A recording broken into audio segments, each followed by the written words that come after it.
This is BMW 535 GT 2015.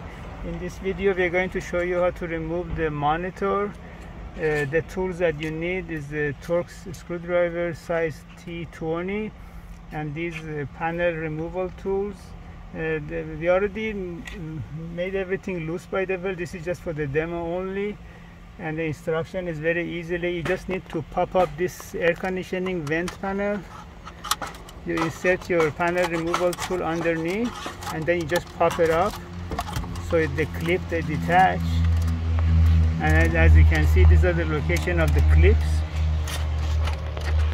So when you insert your tools, insert it close to these pins and then it pops out easier. And once you get this panel out, you remove these two Torx screws size T20, one on the passenger side, one on the driver's side, and then you can just pull the display out.